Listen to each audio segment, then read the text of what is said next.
മനുഷ്യ സൃഷ്ടിയെക്കുറിച്ച് ഖുർആനിൽ പറഞ്ഞിട്ടുള്ള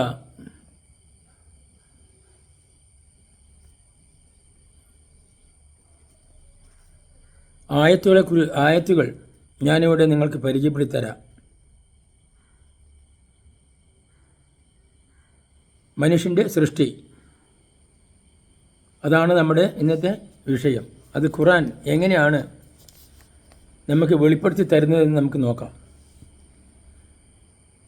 സൂറ 6 ആയ 2 പറയുന്നത്, അവനത്രേ കളിമണ്ണിൽ നിന്നും നിങ്ങളെ സൃഷ്ടിച്ചത്. അവനത്രേ നിങ്ങളെ കളിമണ്ണിൽ നിന്നും നിങ്ങളെ സൃഷ്ടിച്ചത്. അടുത്തത് സൂറ 15 ആയ 26 അതിൽ പറയുന്നത്, കറുത്ത ചെളി പാകപ്പെടുത്തി ഉണ്ടാക്കിയ മുട്ടിയാൽ മുഴക്കമുണ്ടാകുന്ന കളിമൺ രൂപത്തിൽ നിന്നും നാം മനുഷ്യരെ സൃഷ്ടിച്ചു. കറുത്ത ചെളി പാകപ്പെടുത്തി ഉണ്ടാക്കിയ മുട്ടിയാൽ മുഴക്കമുണ്ടാകുന്ന കളിമൺ രൂപത്തിൽ നിന്നും നാം മനുഷ്യരെ സൃഷ്ടിച്ചു. അതാണ് സൂറ 15:26. ഇനി മറ്റൊന്ന്, നാമാണ് നിങ്ങളെ മണ്ണിൽ നിന്നും പിന്നീട് ബീജത്തിൽ നിന്നും പിന്നീട് ഭ്രൂണത്തിൽ നിന്നും അനന്തരം രൂപം നൽകപ്പെട്ടതും രൂപം നൽകപ്പെടാത്തതുമായ മാംസപിണ്ഡത്തിൽ നിന്നും സൃഷ്ടിച്ചത്. സൂറ 22 ആയ 5, നാമാണ് നിങ്ങളെ മണ്ണിൽ നിന്നും പിന്നീട് ബീജത്തിൽ നിന്നും പിന്നീട് ഭ്രൂണത്തിൽ നിന്നും അനന്തരം രൂപം നൽകപ്പെട്ടതും രൂപം നൽകപ്പെടാത്തതുമായ മാംസപിണ്ഡത്തിൽ നിന്നും സൃഷ്ടിച്ചത്. അടുത്തത്, തീർച്ചയായും മനുഷ്യനെ നാം കളിമണ്ണിൻ്റെ സത്തിൽ നിന്നും സൃഷ്ടിച്ചിരിക്കുന്നു. സൂറ 23 ആയ 12, തീർച്ചയായും മനുഷ്യനെ കളിമണ്ണിൻ്റെ സത്തിൽ നിന്നും നാം സൃഷ്ടിച്ചിരിക്കുന്നു. അടുത്തതാണ്, അവൻ തന്നെയാണ് വെള്ളത്തിൽ നിന്ന് മനുഷ്യനെ സൃഷ്ടിക്കുകയും അവൻ തന്നെയാണ് വെള്ളത്തിൽ നിന്ന് മനുഷ്യനെ സൃഷ്ടിക്കുകയും അവനെ രക്തബന്ധമുള്ളവനും വിവാഹബന്ധമുള്ളവനും ആക്കുകയും ചെയ്തിരിക്കുന്നത്. സൂറ 25 ആയ 54. മനുഷ്യൻ കണ്ടില്ലേ, അവനെ നാം ഒരു ബീജഗണത്തിൽ നിന്നും സൃഷ്ടിച്ചിരിക്കുന്നത്. മനുഷ്യൻ കണ്ടില്ലേ, അവനെ നാം ഒരു ബീജഗണത്തിൽ നിന്നാണ് സൃഷ്ടിച്ചിരിക്കുന്നത്. സൂറ 36 ആയ 77. അടുത്തത്, നാം അവരെ സൃഷ്ടിച്ചിരിക്കുന്നത് പശുമയുള്ള കളിമണ്ണിൽ നിന്നാകുന്നു. നാം അവരെ സൃഷ്ടിച്ചിരിക്കുന്നത് പശുമയുള്ള കളിമണ്ണിൽ നിന്നാകുന്നു. സൂറ 37 ആയ 1. അടുത്തെന്താണ്, ഒരൊറ്റ അസ്തിത്വത്തിൽ നിന്നവൻ നിങ്ങളെ സൃഷ്ടിച്ചു, പിന്നീട് അതിൽ നിന്ന് അതിൻ്റെ ഇണയെയും അവൻ ഉണ്ടാക്കി. ഒരൊറ്റ അസ്തിത്വത്തിൽ നിന്നവൻ നിങ്ങളെ സൃഷ്ടിച്ചു, പിന്നീട് അതിൽ നിന്ന് അതിൻ്റെ ഇണയെയും അവൻ ഉണ്ടാക്കി. സൂറ 39 ആയ 6. മണ്ണിൽ നിന്നും പിന്നെ ബീജഗണത്തിൽ നിന്നും പിന്നെ ഭ്രൂണത്തിൽ നിന്നും നിങ്ങളെ സൃഷ്ടിച്ചത് അവനാകുന്നു. മണ്ണിൽ നിന്നും പിന്നെ ബീജഗണത്തിൽ നിന്നും പിന്നെ ഭ്രൂണത്തിൽ നിന്നും നിങ്ങളെ സൃഷ്ടിച്ചത് അവനാകുന്നു. സൂറ 40 ആയ 67. കൂടിച്ചേർന്നുണ്ടായ ഒരു ബീജത്തിൽ നിന്ന് തീർച്ചയായും നാം മനുഷ്യനെ സൃഷ്ടിച്ചു. കൂടിച്ചേർന്നുണ്ടായ ഒരു ബീജത്തിൽ നിന്ന് തീർച്ചയായും നാം മനുഷ്യനെ സൃഷ്ടിച്ചു. അത് സൂറ 76 ആയ 2. നിസ്സാരപ്പെട്ട ഒരു ദ്രാവകത്തിൽ നിന്ന് നിങ്ങളെ നാം സൃഷ്ടിച്ചു. നിസ്സാരപ്പെട്ട ഒരു ദ്രാവകത്തിൽ നിന്ന് നിങ്ങളെ നാം സൃഷ്ടിച്ചില്ലേ? അതാണ് സൂറ 77 ആയ 20. ഒരു ബീജത്തിൽ നിന്നും അവനെ സൃഷ്ടിക്കുകയും എന്നിട്ട് അവനെ വ്യവസ്ഥപ്പെടുത്തുകയും ചെയ്തു. അതാണ് അടുത്തത്.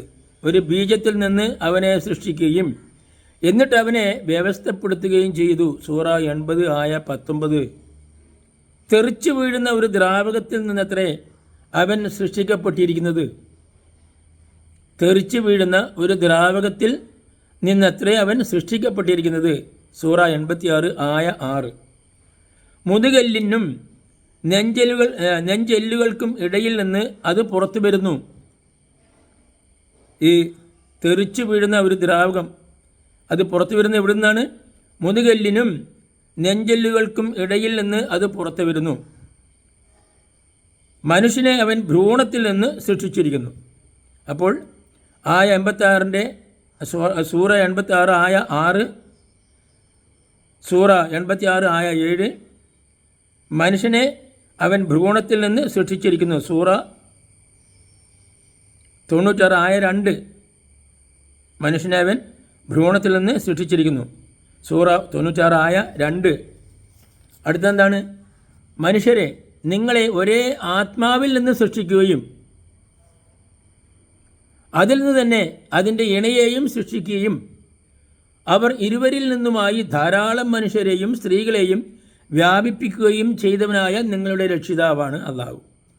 അപ്പോൾ മനുഷ്യരെ നിങ്ങളെ ഒരേ ആത്മാവിൽ നിന്ന് സൃഷ്ടിക്കുകയും അതിൽ നിന്ന് തന്നെ അതിൻ്റെ ഇണയെയും സൃഷ്ടിക്കുകയും അവർ ഇരുവരിൽ നിന്നുമായി ധാരാളം പുരുഷന്മാരെയും സ്ത്രീകളെയും വ്യാപിപ്പിക്കുകയും ചെയ്തവനായ നിങ്ങളുടെ രക്ഷിതാവാണ് അല്ലാഹു.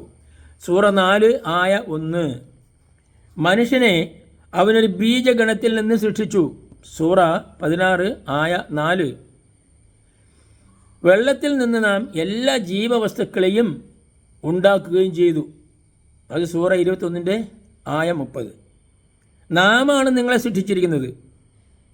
സൂറ 56 ആയ 57 നിങ്ങൾ ശ്രവിക്കുന്ന ശുക്ലത്തെപ്പറ്റി നിങ്ങൾ ചിന്തിച്ചു നോക്കിയിട്ടുണ്ടോ? സൂറ 56 ആയ 58 നിങ്ങളാണോ അത് സൃഷ്ടിച്ചുണ്ടാക്കുന്നത്? അതല്ല നാം ആണോ സൃഷ്ടികർത്താവ്? സൂറ 56 ആയ 59 അപ്പോൾ നിങ്ങൾ ശ്രവിക്കുന്ന ശുക്ലത്തെപ്പറ്റി നിങ്ങൾ ചിന്തിച്ചു നോക്കിയിട്ടുണ്ടോ? നിങ്ങളാണോ അത് സൃഷ്ടിച്ചുണ്ടാക്കുന്നത്? നാം ആണോ സൃഷ്ടികർത്താവ്? അടുത്തത് അവൻ ശ്രവിക്കപ്പെടുന്ന ശുക്ലത്തിൽ നിന്നുള്ള ഒരു കണമായിരുന്നല്ലോ. അതായത് മനുഷ്യൻ അവൻ ശ്രവിക്കപ്പെടുന്ന ശുക്ലത്തിൽ നിന്നുള്ള ഒരു കണമായിരുന്നല്ലോ. പിന്നെ അവൻ ഒരു ഭ്രൂണമായി. എന്നിട്ട് അല്ലാഹു അവനെ സൃഷ്ടിച്ചു, സംവിധാനിച്ചു. അങ്ങനെ അതിൽ നിന്ന് ആണും പെണ്ണുമാകുന്ന 2 ഇണകളെ അവൻ ഉണ്ടാക്കി. സൂറ 75 ആയ 37, 38, 39 ഇത് നാം കാണുന്നത്. അപ്പോൾ മനുഷ്യൻ്റെ സൃഷ്ടികളെക്കുറിച്ച് ഖുർആനിൽ പ്രതിപാദിച്ചിട്ടുള്ള ഭാഗമാണ് ഞാൻ നിങ്ങളെ വായിച്ചു കേൾപ്പിച്ചത്. നിങ്ങളുടെ അഭിപ്രായങ്ങളും